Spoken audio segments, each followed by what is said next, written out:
A routine checkup for a healthy teenager reveals a life-threatening heart condition.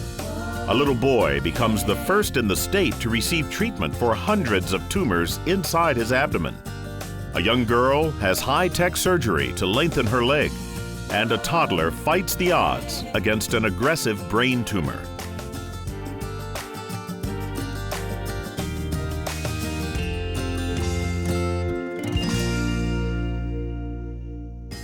Hello, I'm Emery King. During this season of gratitude, we're grateful to have you with us to celebrate the young wonders who make our work at the Children's Hospital of Michigan so very rewarding. We're coming to you today from the Troy site of Children's Hospital, which will open on February 1st, 2016. Within the walls of this beautiful new hospital, we'll continue our century-old tradition of serving children and their families in the Metro Detroit area and across the country. Because all we know and everything we do is just for them. We begin with Ariana Smith, a 16-year-old girl from Taylor, Michigan.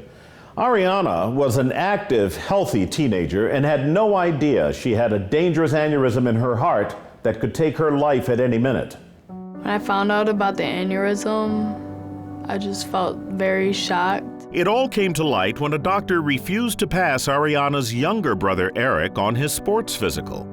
Eric had been diagnosed with a heart murmur as a child, and the doctor wanted him to see a cardiologist just to be safe. I went home immediately and called to make an appointment, and as the phone was ringing, God must have put this in my head to just go ahead and make an appointment for all my kids. The other kids' tests came back fine, but Ariana's test revealed an abnormality in her heart. She was referred to the experts at the Children's Hospital of Michigan, where she underwent cardiac catheterization, a procedure where a tube is threaded through the blood vessels to the heart. Pediatric cardiologist Daisuke Kobayashi performed the procedure and was surprised by what he found. Ariana had so-called aortic aneurysm. Aortic aneurysm is abnormally enlarged sac formation of the aorta. If her aortic aneurysm ruptures, that can be fatal. Ariana's aortic aneurysm was so unusual that Dr. Kobayashi consulted with fellow pediatric cardiologists Dr. Daniel Turner and Dr. Thomas Forbes to discuss how to proceed. We sat down with our surgeons and 15 other cardiologists and groups around the city to discuss what would be the best treatment option for her. They determined that surgery was a high-risk option for Ariana because of her age and the size and shape of her aneurysm. Dr. Forbes and Dr. Turner and myself felt that we can treat her by catheter route without surgery. However, treating her condition by catheter intervention is not a simple procedure, and we want to be sure that we can succeed. The doctors decided they would use a stent with a special lining to block blood leakage inside Ariana's aorta. That's when the idea to create a 3D model of Ariana's aortic arch came up. Working with a company called Materialise in Plymouth, Michigan, an exact replica of Ariana's aorta was printed in soft rubber using 3D technology. The doctors were able to touch it, hold it, and perform a dry run to figure out the best way to place the stent. This was the first time that 3D printing had been used to facilitate a pediatric stent procedure in Michigan. That in of itself has changed the way we do medicine and allows us to find the best device, find the best surgical way of treating various lesions that we otherwise would just have to look at a two-dimensional picture and kind of guess what we would do. A three-dimensional model takes that out of the picture and allows you to actually perform the procedure before you have the patient on the table. The other thing is very useful to explain the heart condition to the patient and family. It was just cool to look at, because who has a model of their heart? Knowing that they were gonna practice before my surgery, It made me feel a lot better because they have like a feel of what they're gonna do and how they're gonna do it. So I felt pretty safe. When it came to the actual catheterization procedure, it went exactly as the doctors planned. Afterwards, Ariana spent just one night in the hospital, compared to at least a week if she had gone through open heart surgery. Recovery from surgery could have taken about 6 weeks, but with catheterization and stent placement, Ariana was back to her normal activities within a couple of days. I think the 3D modeling of congenital heart disease, we're just scratching the surface with that. I think anytime you understand what you're up against before you're actually treating it, you get the best results for the patient. The doctors at Children's, they're wonderful. From the very beginning, I felt very comfortable with them. They have a great team. I appreciate them and I'm so grateful for them. I feel great. I feel healthy, in shape, just blessed to be living. She looked at me and said, I don't know what it is, but you need to go right now to the hospital. Getting your child an appointment with some of the nation's best pediatric specialists at the Children's Hospital of Michigan is simple. Just use Call Today, No Delay. Come see the experts that know kids without the wait. And we're creating something really big just for kids. The nationally ranked Children's Hospital of Michigan is bringing something great to Troy. The experts will be closer than ever. Your life's blood is a marvelous instrument, flowing to and from your heart, bringing life. But if there's a blockage in an artery or a heart valve fails, where will you find the most advanced cardiac care? Follow your heart. The new DMC Heart Hospital. This is the future, the new home of healing, the new heart of Detroit. And this changes everything. 6-year-old Andrew Curtis of Warren, Michigan, had just started kindergarten when his mother Sherry noticed his stomach was unusually swollen and hard. So she took him to a local urgent care center where the doctor gave her some news she wasn't expecting. She looked at me, took me out of the room, actually, and said, there's something that I'm finding. I don't know if it's a blockage. I don't know what it is, but you need to go right now to the hospital. And I looked at her and I said, Children's. From there, things progressed very quickly. Andrew was diagnosed with a rare and aggressive form of cancer called desmoplastic small round cell tumor, or DSRCT. DSRCT causes multiple, often hundreds of tumors in the abdominal and pelvic area and predominantly strikes adolescents and young adults. His family was devastated by the news, but had faith that Andrew could fight it. He's our little Iron Man. If anybody's going to beat this monster inside him, it'll be him. Within days of his diagnosis, Andrew and his parents met with pediatric hematologist and oncologist, Dr. Joanne Wong. By the time I met him, we also knew his cancer had spread to his liver, to his spleen, to his chest. So we had similar patients in the past, so I knew it's going to be a challenging case. Dr. Wong began chemotherapy immediately to shrink the main tumor in Andrew's pelvis. She also discussed Andrew's case with more than 30 physicians on the Children's Hospital of Michigan's multidisciplinary pediatric tumor board. They decided to reach out to Dr. Andrea Hayes Jordan, a pediatric surgeon at MD Anderson Cancer Center in Houston, Texas.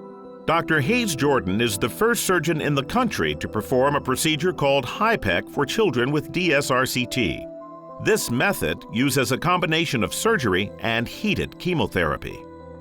Dr. Jeffrey Taub, Chief of Oncology, has referred other patients to Dr. Hayes Jordan in the past.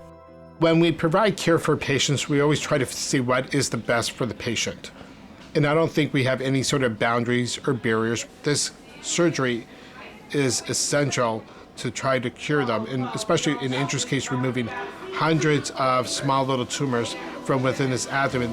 Knowing that time was of the essence, Sherry and Andrew got on a plane to Texas to meet with Dr. Hayes Jordan. As soon as I met her, she said, I want to help your son, and I'll even come to Michigan. So it was amazing. When you have that many doctors now trying to work together and coordinate to give my son this big chance at life, it was the best news ever. Is Andrew in here? Hey, Andrew. How are you, buddy? Children's Hospital of Michigan pediatric surgeon Dr. Justin Klein teamed up with Dr. Hayes Jordan to perform the surgery on Andrew with the goal of learning the technique so other children in the region can be helped in the future. Andrew was the first pediatric patient in Michigan to benefit from this cutting-edge procedure. The survival rate for this cancer without any surgery will be 0. With surgery, approaches 50% in best hands, and with the addition of chemotherapy, has been up to 70%. We removed over 400 nodules from Andrew's abdomen, including the largest from his pelvis, where it was apparent that the initial tumor had started really growing. So the heated chemotherapy has shown that the combination of the heat as well as the chemotherapy delivered directly to the abdomen instead of intravenously results in 10 to 30-fold times of higher concentration that can be delivered. This higher concentration is delivered with less side effects than if it was systemic, and the synergy of being heated with that high concentration is what helps remove or treat the residual microscopic disease that we may not pick up at the time of surgery. After surgery, Andrew went through more chemotherapy and 20 rounds of radiation. Hold nice and still for us.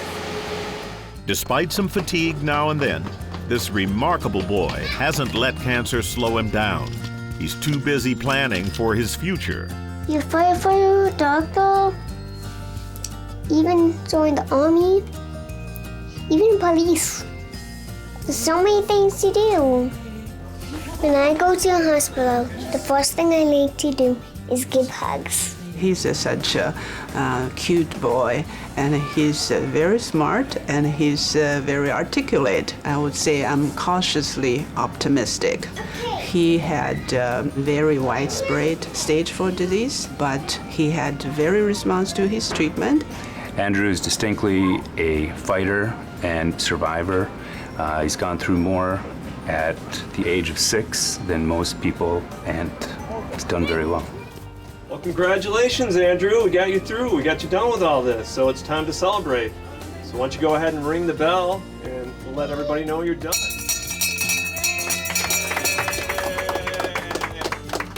I rang the radiation bell.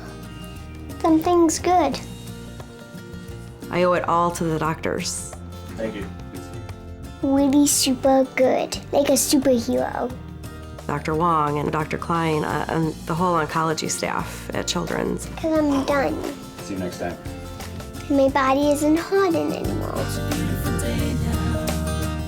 I've been teased basically my whole life about it. All the other kids could just run around and play, and I limped around. We built it really big, and we made it just for kids. The nationally recognized Children's Hospital of Michigan has built another home to care for children, and the experts are moving in. The pediatric specialists and their teams are headed to Troy, where they'll be closer and more available than ever. Introducing the all-new, expertly staffed, conveniently located, always open Children's Hospital of Michigan, Troy. With 20 top surgeons performing over a dozen of the latest knee, hip, and joint procedures at the hospitals you know and trust, we only have one question. Where does it hurt? Orthopedics and sports medicine at the DMC. Call 888-DMC-2500. The DMC's sports medicine specialists, the official docs of our Detroit Red Wings. With offices throughout Southeast Michigan and more than 30 rehabilitation locations, we can make you feel better in all these places. Call 888-DMC-2500. By the time Emily Seberg of Birmingham, Michigan was 15 years old, her right leg was nearly 4 inches shorter than her left, and the discrepancy was getting bigger and bigger every year. I've been teased basically my whole life about it. All the other kids could just run around and play, and I limped around. Emily was born with congenital fibular hemimelia, where a part or all of the fibula bone, one of the two bones in the calf is missing, and the other bone, the tibia, is usually smaller in size and length. In addition, her right foot only had 4 toes and was turned backwards. So she had surgery at 6 months old to correct that, or she would not be able to walk. Over the years, her left leg continued to grow normally, and her right leg did not. Early on, we did a lift on her right shoe. It was a large lift. As she got a little older and we continued with the lift, 6 years of age, 7 years of age, the kids notice it more and they might comment on it, and that started kind of bothering her in terms of hearing a comment and the feeling that I'm different and I'm not the same as the other kids. Despite her limitations, Emily developed a passion for softball. But as the difference in the length of her legs increased and it became nearly impossible for her to run, she began relying on teammates to run the bases for her. That's when Emily and her parents decided it was time for limb lengthening surgery. They'd been researching surgical options for years, but they never came across an option they felt was right for Emily. One of the hospitals that we went to, they suggested amputation, and that was just so barbaric and out of the question. The other option was to cut the leg bone and insert pins into the bone that would be joined to a circular fixator on the outside of the leg. The limb is lengthened by turning the screws in the leg a little bit at a time each day for a number of months. Pediatric orthopedic surgeon Dr. Ahmed Bazi says that while it's a viable option for some patients, there are problems that can arise. This hardware, even though placed sterilely, is sticking outside the skin. And given that, you can have pin tract infections. Also, the pins can tether certain muscles or tendons. And the biggest thing is the stigma of a child having something like this and how they were perceived and how they perceived it on their body. When I first met Emily, she came actually seeking new innovative technology to lengthen her limb. Dr. Bazi offered Emily a groundbreaking internal limb lengthening procedure called precise nail. During the surgery, the leg bone is cut and a telescopic titanium rod is inserted. The issues with pin tract infection, scarring, as well as self-perception issues have really come a long way and have been corrected with an internal implant. He mentioned this new procedure and we were just so happy and so excited. It was exactly what we've been waiting for. Emily was the first pediatric magnet-driven internal limb lengthening patient in Metro Detroit. I was introduced to internal limb lengthening by Dr. John Herzenberg, who really was one of the co-developers of this product. I knew this would be truly a game changer. Dr. Bazi jumped right in, didn't miss a beat, and there was that, I think, instant synergy between all of us, and I think that made a big difference. Following the surgery, Emily used a remote control magnetic device to lengthen her leg. The nail implanted in the leg contains a rare earth magnet that engages with the magnets in the device, lengthening the bone about 1 millimeter each day. I expected it to hurt or feel different than it did, because it didn't really feel like much. As her bone lengthened and healed, Emily wore a protective boot on her leg.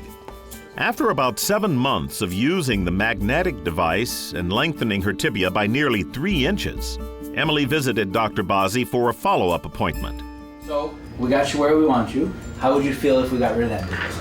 I don't wear the boot anymore? No more boot. Wow. We're good. You're pretty solid. Okay? Cool. That's incredible. I'm gonna go buy some shoes. After a few more months to allow the new bone to solidify, Dr. Bazi will remove the rod from her leg. Shortly after, Emily will be back on the softball field. She has no more limitations. It's such a wonderful feeling and so great to see her being a typical 15-year-old. I can run without having to limp, and I can also ride my bike. Emily has responded well, as she has always been in good spirits. She has a balanced gait now, and that's what's so rewarding for Emily as well as for myself, to be doing cases like this. Children's Hospital is very consistent in the way they have treated us as a family and Emily as a patient. Very inclusive, very caring and very loving and really concerned about doing the right thing. People used to see me as the girl who had one shorter leg, and now they don't see me as that anymore, and it makes me feel great. She said this isn't the type of tumor she was diagnosed with. That right there just gave me hope. I knew she would give us a fighting chance for my daughter. We told you it was really big, and now the experts are coming. The nationally ranked Children's Hospital of Michigan is in Troy. The pediatric specialists and their teams will be closer and more available than ever. Open 24/7 in a place designed for kids and by kids. The all-new, kid-designed, expertly staffed, conveniently located, always open Children's Hospital of Michigan, Troy. Getting your child an appointment with some of the nation's best pediatric specialists at the Children's Hospital of Michigan is simple. Just use Call Today, No Delay. Come see the experts that know kids without the wait. And soon, the same experts will be closer and more available in Troy. Introducing the all-new, kid-designed, expertly staffed, conveniently located, always open Children's Hospital of Michigan, Troy. When 2-year-old Caitlyn DeLuna's eye rolled back into her head, her parents became alarmed. But when this Rochester Hills toddler actually fell to the floor and couldn't walk, they knew something was very wrong. I don't want to tell my wife, we got to go to the hospital. Doctors at the local hospital diagnosed Caitlyn with a cancerous brain tumor called brainstem glioma. I didn't know what to feel. I just asked why her. I asked the doctor for how long we're going to have her. He told us about a year. He told us to take her home, make it about as comfortable we could, just wait. The DeLunas weren't willing to give up hope and asked for a referral to another doctor. That's when they came across pediatric oncologist Dr. Kanta Bambani at Children's Hospital of Michigan. When we first met Dr. Bambani, she just looked at the MRIs and she said, this isn't the type of tumor she was diagnosed with. It's something different. And that right there just gave me hope. I knew she would give us a fighting chance for my daughter. Her tumor was in the brainstem, but what was very unusual was that it was not located or involving the whole brainstem, but a little eccentrically placed, which was the clue to that it might not be a brainstem glioma. Caitlyn also had involvement of the spinal cord, and we felt it very likely was a PNET. PNET stands for primitive neuroectodermal tumor, another type of cancerous brain tumor that requires a different treatment than brainstem glioma. Dr. Bambani ordered a biopsy for Caitlyn to confirm the diagnosis. The reason doctors at other hospitals are reluctant to do the biopsy is because of the location of the tumor in the brainstem, which is the area that all our vital centers are placed, and also the cranial nerves that supply the whole face, head and neck. We are willing to do this, and we started several years ago from an experience that we had where we were treating a child with brainstem glioma, and turned out that the child also had a PNET, and we decided at that time that whenever we have a child with what looks like a brainstem glioma, that we would like to biopsy. And our benefit here at Children's Hospital is that we have outstanding skilled neurosurgeon who is able to do the biopsy. Pediatric neurosurgeon Dr. Sandeep Sood performed Caitlyn's biopsy. From there, the tissue samples were sent to the pathology team, where pediatric pathologists Dr. Janet Pulick and Dr. William Kupsky confirmed Caitlyn did not have brainstem glioma. As Dr. Bambani suspected, she had PNET, or primitive neuroectodermal tumor. The next step was determining the best treatment. The standard treatment would be radiation therapy followed by chemotherapy, but because of her age, we know that the long-term effects of radiation therapy can be quite devastating. So we decided to do chemotherapy, which was very, very intense for her, and she received 5 cycles of very intensive chemotherapy, followed by autologous bone marrow transplant. We had taken her bone marrow stem cells, stored it, and then gave it back to her because with that very high dose chemotherapy, we sort of wiped out her bone marrow. After all this was done and her blood counts normalized, she was old enough to receive radiation therapy. After the second round of chemotherapy, Caitlyn's tumor had shrunk by 50%. And after her 5th and final round, there was no evidence of the tumor. Oh, we were ecstatic. We were just, so happy. We got her back. That made me feel like I want to believe miracles happen.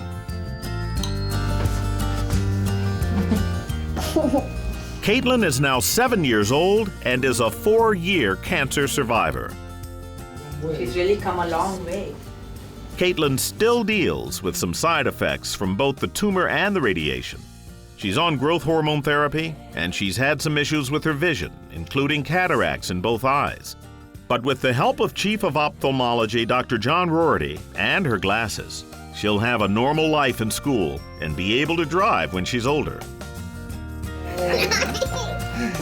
It makes me feel very, very good, and that's why I do this. People say it could be very depressing. I always say I don't look at a cancer diagnosis in a child as depressing in the sense that I look at it as a challenge to make the child all better, and there couldn't be anything better than when the child responds so well to the treatment. Caitlyn, she is a diva. She's a mother hen to her little sisters, and she is fun, loving. She loves to giggle. She's just somebody you can really hug and just love on. Doctors from Children's Hospital, they are really good people. I mean, they work with you. I would never go to a different hospital for my daughters. They're just phenomenal. As we reflect on the past year, the Children's Hospital of Michigan wants to express our gratitude to you for giving us the chance to help your young wonders overcome illness and injury. For nearly 130 years, we've been devoted to caring for children and will continue to be here for many years to come. All of the specialties you've seen today can be found here in Troy when this brand new hospital opens on February 1st of 2016. Of course, you can also find all the specialists and treatments a child with complex or routine health concerns may need at our main campus at the DMC in Detroit. If you'd like to learn more about the important work we do here at Children's, please visit childrensdmc.org, because everything we do is just for them. I'm Emery King, and we wish you and your family a very happy holiday season.